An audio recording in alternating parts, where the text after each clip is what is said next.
Sunday Lunch. Sunday Lunch with your favourite Essex boy, Tony Smith. Tony Smith. On Phoenix 98 FM. That'll be me. Welcome back. And welcome, John Galea. Hello, how are you? I'm good, thanks. I had it in my head. Galea. Yeah, say Galea. And not get it wrong. Welcome to the show. You've been here before. Have you? It was, we've just walked now. It's about a year ago. Yeah, it's about July last year, I think. So, yeah, it's been a while. So you can check that out. If you want to find out a little bit more about him, you miss anything, go on to the show page blog, which is Sunday Lunch Show on phoenixfm.com, and you find the previous interview. I think he played live keyboards there as well. We got it on film, so check that out. It's all originally from Norfolk, aren't you? Yeah, originally from Great Yarmouth. But you're local now, I take it. Yeah, London. So not too far at all, really. It's a bit different, to be fair, than Great Yarmouth and London. A little bit more busier. Yeah, I still love Great Yarmouth though. It is the classic. It's got the classic beach, isn't it? Very traditional Victorian kind of seafront. Yeah, it's true. We filmed the last video on the beach, actually, so we wanted to incorporate that bit in. But yeah, it's a lovely place. Well, they still got the fun fair there. They used to have a big fun fair there, didn't they? They still got that. Yeah, I think Joyland or something like that. Yeah, because a lot of them started closing down, but it's great to see them still there. Yeah, it's all part of the fun. Tell us a little bit about your music before we start. A little bit about yourself. Yeah, singer-songwriter from Great Yarmouth, releasing my fourth EP. It was out on Friday, called Missing Pages, and we just released the first single called When You Truly Love Someone from it. Okay. But yeah, it's been fun. Now, I know if you're going back in time a little bit, you supported McFly many years ago. Your first EP was called Scrapbook, wasn't it? Yep, the Scrapbook. The second one was Under Attack. Yeah. Which was featuring the Monarch, Gold Digging with the grime rapper. Was it Scorcher? It was indeed, yeah. Third one was Notes for My Piano, which included Struggling. It did, yeah, that's the one. Tell us about that one. Struggling, yeah, it was a track, the first one taken from Notes on My Piano. It was good. Filmed the video in London, and it was a good track. Heartbreak song. Because I've got your two CDs. Right? Yay! Cool. From last time. I often play them out, and the notes from the piano is particularly good. Actually, I like the cover as well on that one. This was which was your favourite one so far before the new EP? Before the new EP, probably Notes for My Piano. It's you always update new sounds and stuff, and I'm always writing new stuff. So, the new stuff is pretty cool. So, have you changed in your music? Have you found it? Has it kind of grown? Has the style changed much, or is it still, have you still got the same kind of vibe? Yeah, I tried to keep all of them. If you notice, all have pages and books themes. Yes, I'll ask you about that. Yeah. So theme-wise, it's all very much the same. But I can say roughly with the last EP, I think with the writing, certainly went more honest with it. All I can say, more in depth. So there's more heartbreak and more truth in it, I think, than ever before. It's only just. I know it's available on iTunes now. We'll talk about that in a sec. It's not long been launched because you launched it at you told me it was Obar, wasn't it? Yes, it was a couple of weeks ago. A week ago, yeah, roughly. How did that go? Good. Yeah, it was amazing. It was cool. Performed live with the band and had some amazing people come down and watch. It was good. Drink involved, so it's always good. Yeah, it's always good. Well, let's start off with a track. You're going to sing live in the studio, which we're looking forward to. Yes. Tell us about the track you're going to sing. This is the first track taken from the EP, When You Truly Love Someone. And again, it's about heartbreak and pain and all that fun. Well, take it away when you're ready. No worries.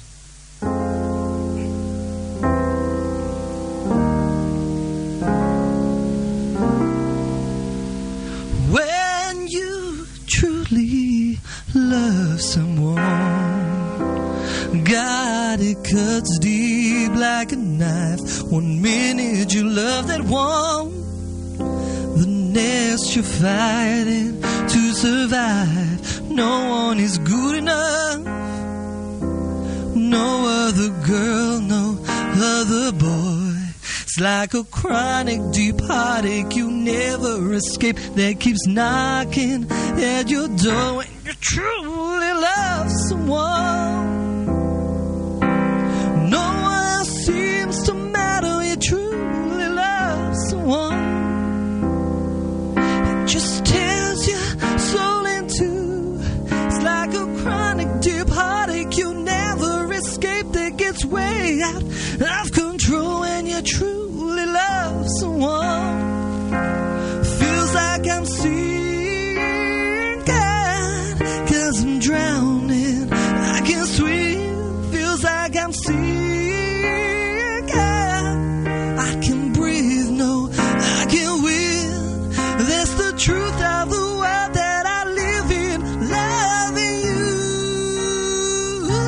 you truly love someone. Oh, your sky's filled with bright stars within a blink of an eye. Darkness comes and consumes all your mind. You've got nowhere left to run. All of your good friends have upped and gone, riding a wild roller coaster that seems so bipolar. The warm signs are gone when you truly love someone. Feels like I'm sinking, 'cause I'm drowning. I can swim. Feels like I'm sinking. I can breathe, no, I can win. That's the truth of the world that I live in, loving you. And you truly love someone, and you truly love someone, and you truly love someone, and you truly love someone, and you truly love someone, and you truly love someone. Feels like I'm sinking, 'cause I'm drowning. I can swim. Feels like I'm sinking. I can breathe, no, I can win. That's the truth of the world that I live in, loving you. When you truly love someone, when you truly love someone, yeah. When you truly love someone. Cloud went mild. Fantastic, beautiful song. Oh, bless you. Thank you. Is that going to be the lead single from the EP? Yep, that was out 2 weeks ago. So yeah, That's out. Now, I know you've done a video for it because I see it online. Fantastic video. And when you kind of get the video, you kind of understand the song a little bit. yeah. It's just a heartbreak. It doesn't matter what kind of love it is. It's never easy. That's the idea of the track, really. To be fair, whether you love the guy or a girl, it doesn't matter. Now, the video made some of the online papers, I noticed. Yes, it did. Because you had on Gemma. Yeah. On the Gemma Oughton, isn't it? Gemma Oughton, yeah. Oughton. Yeah. Now, she was, of course, from what more recognisable from Emmerdale, of course. Yes, back in the day. Yep. Yeah, I think she played Rachel, didn't she? She did indeed. Yeah. I don't watch it a lot. I used to watch it a little bit. It's the time when I put my son to bed normally, so I don't get kind of watch it.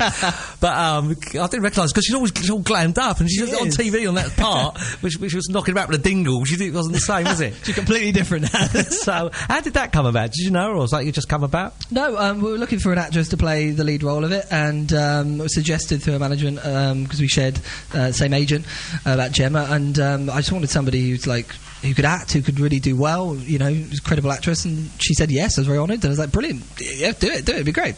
And it good because it went well, because it was like I see they clickbait it quite a bit on the online papers, and it was I think they used some of the bits of Rachel, Emmerdale star Rachel gets dumped at altar, I think it was, and straight away you think, oh, I'll have to have a look at that. Click. Got some attention, which is cool. And then you watch the video. I watched the video that way. Did you really? Yeah, wow, I watched the video that way, and when I went back to watch it again, I went on your site, which is, of course, your website is johngaleamusic.com. Cool. Yeah, plug. And and why not? And because social media is so important. Totally, I know you've got quite a few sites on Facebook, but if you go to the actual website, you've got all the links there to your Twitter, which is just John Galea, I take it. Yeah. But you can click it through there, which is good. Do you capitalise a lot on social media? All the time, always on Snapchat or Instagram. Instagram stories is my latest favourite. While you're saying that, I'm checking my Twitter. Yeah, exactly. Yeah, well, you know, I hardly ever look at it. Oh, have a look at that. And Twitter as well, at John Galea. It's all, I'm constantly on it, to be fair. So you've just tweeted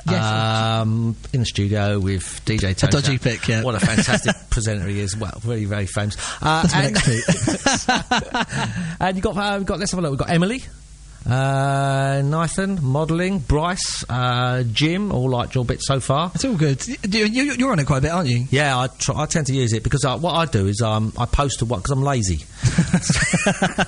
I've got it set up so it posts to one and it automatically then reposts on Facebook and all the other ones. I need that. Jeepers, it'd be saving my time. It'd be much better. If you don't want it, you just put the @ first. If you put @John Galea, then it won't go onto Facebook. It'll just post to Twitter. But if you just put like, I'm in the studio having a great time with @John Galea or Galea, then it will post to Facebook. Yeah, okay, cool. I'll take that tip. You can post it to as many sites as you want, so you don't have to keep going copy paste, put that on that one, copy paste, put it on. What did we do before social media, eh?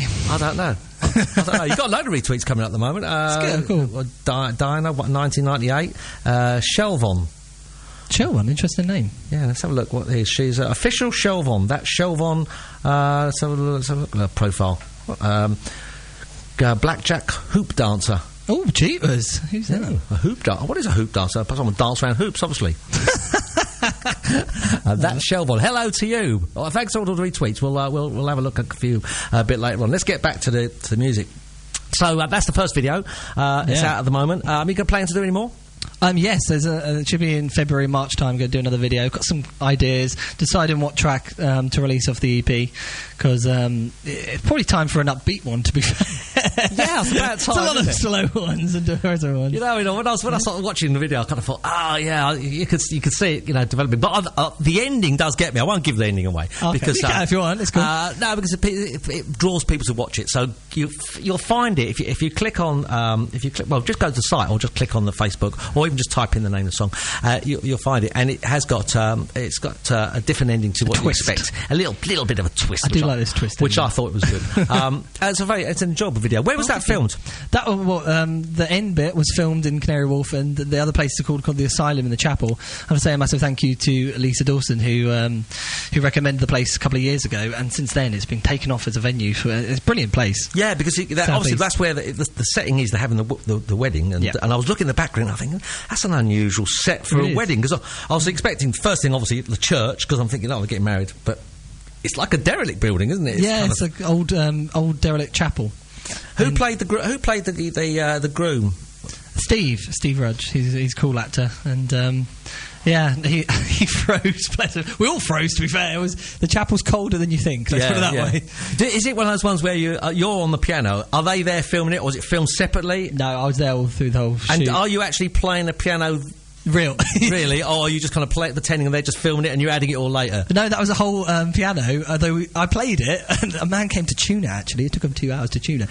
And unfortunately, with the music video, you don't tend to use the actual sound. No, that's right. So it was a bit pointless, but it was great to play. It was great. Yeah. So, because that's what they do, dub it over the top, don't they? So it's a fun filming it. If you've ever been involved with filming it, it's fascinating to watch filming. I've been on lots of little shoots, and it's amazing how you look at it and it all comes together for the shots, and a lot of things they do with pre-recorded or re-recorded again and again and again the sound. It's fantastic. But you've just done TV the other day because you're on Mustard, weren't you? Yeah, Mustard TV, local. That's not round here though, is it? You say local, was it up Norfolk, is it? Yeah, it's in Norwich. Norwich, Norfolk, back home. So when I had a little visit, saw a bit of family, and did some TV. Yeah, fun? Yeah, it was great. I love performing live, and it's cool. Good. Let's do another track. What should we do? What, live? Yeah, no, why not? I can do the title track, Missing Pages. Yeah, that's good. Do that. All right.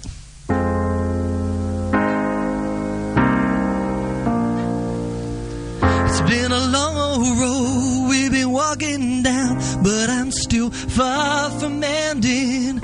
With a pen in my hand, I hope you still understand these feelings and changing. If you could read my mind, then you know that I'm going nowhere. Keep holding on for a happy ending someday. The story still got missing pages and empty spaces. So many words left for us still to write. It's just the beginning. Stay with this feeling. Don't you give up and walk out on me now. We're missing pages. Missing pages. Missing pages. Missing pages left to write. Storybook on the shelf is still repeating itself, but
If you could read my mind, then you know that I'm going nowhere.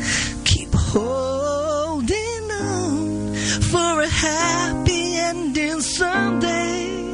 The story still got missing pages and empty spaces. So many words that for us still to write. It's just the beginning. Stay with this feeling. Don't you give up and walk out of me now. We're missing pages. Missing pages. We're missing pages. Missing pages left to write.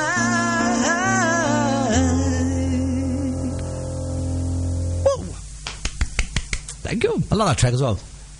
Thanks very much. Another one of my faves, it is. Yay. Another one of my faves. Sounds very different, just piano to the actual track, but cool. What's the way you go around your songwriting? Obviously, I know a lot of this is probably drawn on personal experiences, etc., etc.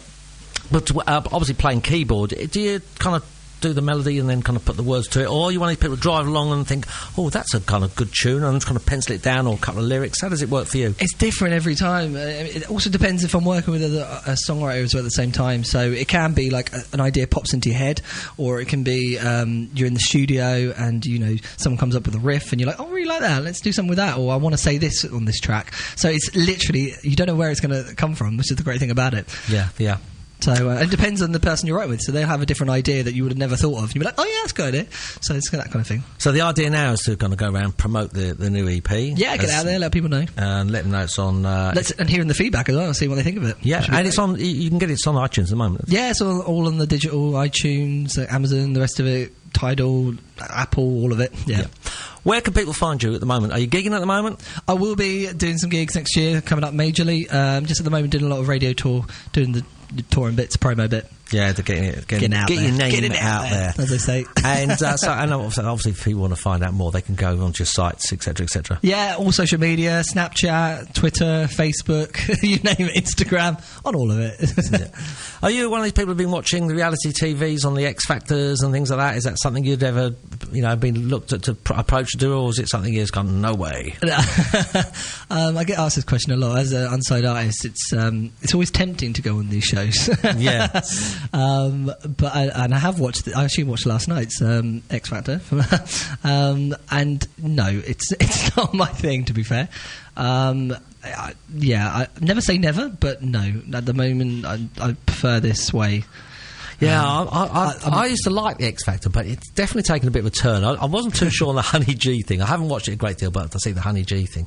It's when they get kind of booted off, so to speak, and then they start going X Factor reject. What a horrible word to say, because it's just people out there trying to get on the ladder, and that program is one way of doing it. But it has mixed opinions when I ask the question. Some people say, yeah, I wouldn't mind.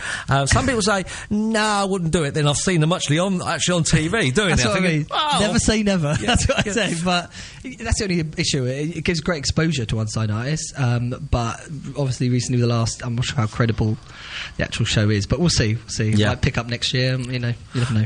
What's the plan between now and Christmas? Do you do? Obviously you're touring the radio stations. Yeah, doing that bit and getting some time off. Yeah, do you do many live gigs? I mean, when you do your gigs, do you kind of do a lot of your own material? Or do you kind of go into doing? Do you do covers or anything? Yeah, no, a few covers here and there. There's selective covers because I like to get the original stuff out there as much as I can. But when I do a cover, I throw it in. Yeah, then usually tour with the band and stuff, do bits and pieces. Christmas, have you done any Christmas covers? Ooh, Christmas, no. Do you know any Christmas songs? Not off the top of my head, no. You should. I should have come prepared with Merry Christmas. or the Slade song, I should have done that. I was on stage I do a little bit of singing, but only, not for... I used to do some of the open mic nights, karaoke, things like that. And I was doing the switching on lights the other day in Brentwood. And the mayor, who's doing his speech, finished early, as in 8 minutes before we've got the switch on, and they're all on stage, and we've kind of done all the links and that we could do, and that's a long time to fill when you've got nearly 10,000 people sitting in front of your stage. I'm thinking, what shall I do? And I had my laptop, which I'm running all the the whole show off. And I thought, I quickly typed in the Christmas songs coming up on the playlist, ones that had, like, you could sing. And then I just sung, like, 6 songs on the bounce on stage. Wow. And it went quite well. I picked, with my voice being a little bit, it doesn't go as high. It's nothing like, I can't do like what you just done, you know. Oh, you probably could. I have to try and find it. I was trying looking for the swing versions of the you know, Jingle Bells, things like that. Kind of more Michael Bublé style on stage. But it was quite funny, yeah. You can find that. It's floating around on YouTube. I've seen it. I'm going to go on YouTube and check this out. And some people have done it. Yeah, I know. The last song I done was Shakin' Stevens. So straight away, there's a mock-up of me. There's a Shakin' Stevens head, and my face has been put in it, and I'm now like, Shakin' Smithy. Basically, I love it. That's cool. Cool. So if anyone sees that on my Facebook, they go, why has he got like an Elvis-y looking haircut? Or Shakin' Stevens. Whatever happened to Shakin' Stevens? I wonder if he's still got hair. Didn't he release a new album out recently? I haven't got a clue. Oh, he did. But yeah, I love that Christmas song. It's a tune. Funny enough, last week we were talking about Googling him, and I never did, but I shall, because he may well be a slaphead like me already. Who knows? No idea. You know, I mean, he might not have those lovely, great big, what they call them, quiffs, isn't it? Quiffs. I mean, you've got a little bit. You've got a bit of a quiff, haven't you? A little bit. Just try a little bit. My mum said when I was younger, it was a long, long time ago, as you can see. When I was younger, I used to have this kind of. There was a lot of kind of rockabillys, and that's kind of the style you got. The rockabilly's a short quiff, and Chris at the time, and so you kind of stick it up with hairspray when he was going to school, the quiff, and she'd say, "You don't want to do that. Your hair will fall out." I go, laughing, and look at me now. You're making me want to stop. no more hairspray for me. Right, I'm going to put a track on, and we'll come back and just go run through your social media. I'm going to put on Chainsmokers. Do you like them? Yeah, they're cool. They're pretty good. This is one of their ones that was from number 1, a track called Closer. Lovely.